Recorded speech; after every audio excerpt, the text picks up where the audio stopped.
Good evening. Thank you so much for joining us.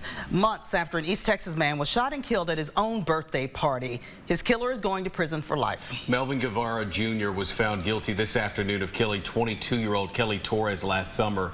That conviction carried an automatic life sentence. KLTV7's April Peardon was inside the courtroom today.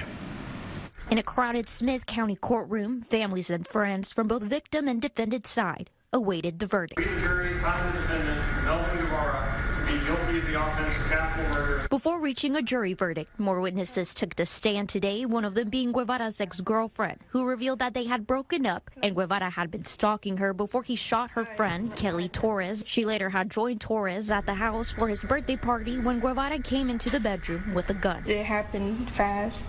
He says, "Oh, you don't love me no more," and then the gun is up and Kelly pushes me on the ground and he shoots him. The next thing she notices is Guevara leaving and Torres bleeding on the floor. I'm trying to cover the holes where he was shot, and his mom comes in and we're both holding him. Defense attorney said the shooting was not intentional due to Guevara feeling remorse after finding out Torres was dead during his interrogation. Prosecutors argued otherwise. It's a random act of violence that really shouldn't happen. Guevara's childhood friend also took the stand, saying Guevara had messaged him the day of the shooting, saying his ex-girlfriend had cheated on him and he was going to find out for himself, later texting him that he had messed up and that he loved him. A voicemail was also played in the courtroom, revealing that Guevara had intentions of hurting Torres, saying, "You better not be cheating on me. I'm going to kill him right now." Prosecutors say this was a difficult case for both families and there are no true winners. He's still somebody's child, somebody's relative, somebody's friend. Kelly Torres was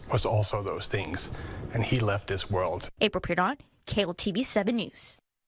Melvin Guevara will not be eligible for parole. He has 30 days to file an appeal.